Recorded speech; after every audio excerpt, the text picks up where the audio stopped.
bonjour dal leen ak jàmm ci seen site yi di VIP People VIP Info.net ngir am ay xibaar yu leer te dëggu ginnaaw bi ñu xëyee tey ñu indi leen li gën a fës ci seen yéenekaay yi di alxamis juróom-ñetti fan ci weeru octobre atum 2020 yéenekaay bi ñu koy tàmbalee muy yéenekaay bi di réew mi quotidien li gën a fës ci seen yéenekaay bi di réew mi quotidien tey alxamis juróom-ñetti fan ci weeru octobre jamal nañu fële ca màggalu Touba ginnaaw nag ba ñu jógee màggalu Touba enregistré nañ foofu lu toll ci 20 cas yoo xamante ni positif la ñu si mbas mii di Covid 19 maanaam daal lu toll si ñaar fukki cas daal loo xamante ni gis nañ ko foofu ca Touba ñoo xamante ni dañu leen testé positif ci Covid 19 ki ko fësal di yéenekaay bi di réew mi quotidien ba tey suñu sukkandikoo ci yéenekaay bi di réew mi quotidien ñi ngi fësalu nataalu kii di président du MEDES di président Mbagnick Diop moom mi jiite quotidien boobu di réew mi quotidien rencontre de haut niveau à la prestige au HEC Paris le grand oral du président Mbagnick Diop ginnaaw Mbagnick Diop daal def na le grand oral foofu ca niveau prestigieuse ba nga xamante ni dina am foofu ca Paris mi ngi ñuy xamal ni que lépp loo xamante ni jëm na ci la SN 2025 et le PSE bien vendu à Paris maanaam lépp loo xamante ni jëm na ci Sénégal 2025 ak PSE bi jaay nañ ko bu baax ca Paris des milliers de cadres ont participé à la conférence par vidéoconférence maanaam sommet la boo xamante ni ñu ngi ko defee woon ci ay vidéoconférence mais xamal na ni daal ay cadres yu bëri participé nañ ci biir standing ovation pour le président du MEDES après la conférence bi conférence bi noppee nag kii di président Mbagnick Diop jiite MEDES defal nañ ko fa standing ovation yu mag a mag toutes les thématiques de l'heure abordées avec brio maanaam bépp thème boo xamante ni daal yëkkati nañ ko fa daal abordé nañ ko ak succès ak ndam boo xamante ni génn na foofu muy le grand oral du président Mbagnick Diop. su ñu jógee ci réew mi quotidien dañuy seeti yéenekaay bii di critique lu ñu critiqué tey maanaam riposte contre la pandémie du Covid-19 l'État magnifie le rôle catalyseur du khalife de Touba maanaam muy riposte boo xamante ni def nañ ko ci Covid-19 bi daal état bi daal sant na gërëm na rôle bii nga xamante ni kii di khalife général de Touba des Mourides muy Serigne Mountakha Bassirou Mbacké def na ko fa ki ko fësal di yéenekaay bii di critique ba tey ci critique suñu sukkandikoo projet de loi des finances 2021 le budget grossit de plus de 370 milliards maanaam jàpp leen daal 2021 danañ yokkaat budget bi ci lu toll 370 milliards ki ko fësal di ministre du budget di Abdoulaye Daouda Diallo ba tey ci ñu sukkandikoo ci yéenekaay bii di critique ñu ngi xamal ni que kii di Cheikh Tidiane Coulibaly coupe la poire en deux Cheikh Tidiane Coulibaly daal coupé na la poire en deux lu waral loolu nag nee na sa voix est d'autorité et sur le plan de la justice l'institution qu'il dirige coiffe la hiérarchie judiciaire du pays fort d'une expérience avérée le premier président de la Cour suprême s'est fait violence pour s'inviter par communiqué dans les querelles qui secouent la magistrature suprême sous solidarité du corps encore moins langue de bois. Cheikh Tidiane Coulibaly a livré un réquisitoire sans complaisance des rapports entre le pouvoir et la justice, appelant dans sa plaidoirie à savoir raison gardée à part d'autres. Le premier président du Cour suprême sort de sa réserve maanaam jàpp leen daal ginnaaw magistrature bi ak justice bi ñu amee problème daal kii di premier président Cour suprême génn na ci noppi bu mu nekkoon ki ko fësal di yéenekaay bi di critique suñu sukkandikoo ci yéenekaay bi di Vox Populi lu ñu fësal tey affaire Mansour Faye Ousmane Sonko et ses ramifications l'ambigolo autour d'une audience et d'un audio Cheikh Issa Sall déshabille le leader de Pastef yaa xam le descend muy coow loo xamante ni am na ci diggante Mansour Faye ak Ousmane Sonko ginnaaw bi ñu waxee audience di waxi audio jàppale ni que daal dafa mel ni foowu l'ambigolo la kii di Cheikh Issa Sall nag di magistrat boobu ñu ne woon autorité la fekkee woon na ko moom daal dafa summi Ousmane Sonko ba mu ne totel kii di yaa xam mbay nag wàccee na Ousmane Sonko ba mu egg terre en tout cas doy na waar l'ambigolo daal la ñu gis fii diggante Ousmane Sonko ak Mansour Faye ki ko fesal di yéenekaay bi di Vox Populi ba tey suñu sukkandikoo ci Vox Populi dafa mel ni Ousmane Sonko dafa pionné kii di Mansour Faye à l'arme lourde lu waral loolu parce que confirmé na ko audio boobu Mansour Faye génnee moom moo ci wax waaye jàppal ni ko audio boobu dessin la boo xamante ni moom moo ko defoon atum 2013 la Mansour Faye ñëwoon ci moom supplié ko pour mu am audience ak moom jàppale ni ko daal kii di Ousmane Sonko dafa mel ni dafa piégé kii di Mansour Faye ci audio boobu en tout cas doy na waar diggante Ousmane Sonko ak Mansour Faye daal kenn xamul lu muy nurool suñu sukkandikoo ci yéenekaay bi di Direct News remaniement ministériel daal la ñu gis ni que dina amaat ci ay fan yu néew jàppale ni que daal ay cadre PDS yu mel ni Omar Sarr Modou Diagne Fada Abdoulaye Sow Abdoulaye Baldé ak ñeneen yu PDS yoo xamante ni yu bees dinañu ñëw dugg ci biir gouvernement bi Modou Diagne Fada les bénéfices de la Sonacos annoncé les grandes fanfares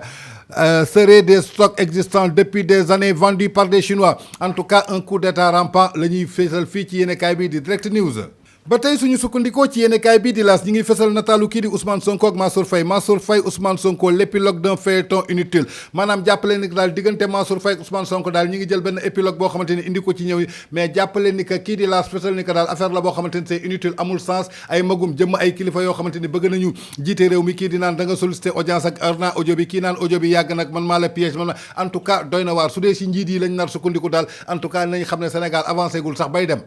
ba tey suñu sukkandikoo ci yéenekaay bii di laas dellusiwaat nañ ci affaire juge Téliko muy président UMS Union des magistrats du Sénégal Cheikh Tidiane Coulibaly siffle la fin de la récréation ginnaaw coow bu mu doxee ci diggante ministre de la justice kii di premier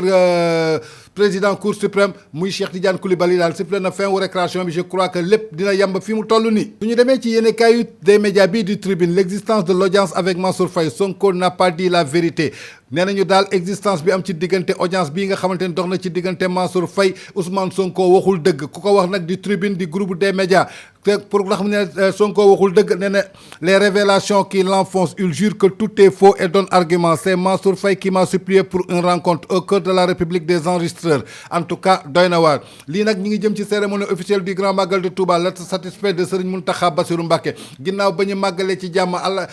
mardi 6 octobre kii di Serigne Mountakha Bassirou Mbacké di xalif général des Mourides moom daal am na satisfaction totale ci liggéey bu mu doon defal Serigne Touba Mbacké ba tey suñu sukkandikoo ci yéenekaay bi di Walf Quotidien ñi ngi fësal kii di ministre de la justice Malick Sall ci affaire Téliko la cour suprême freine maître Malick Sall jàppale ni que daal cour suprême daal freine na kii di ministre de la justice Malick Sall Cheikh Tidiane Coulibaly premier président le ministre de la justice ne dispose pas de pouvoir pour décider du sort d'un magistrat en tout cas président cour suprême daal freiné na kii di ministre de la justice nee na ko amul benn pouvoir ba décider dafay arrêté benn sooru magistrat ki ko fesal nag di yéenekaay bi di Walf Quotidien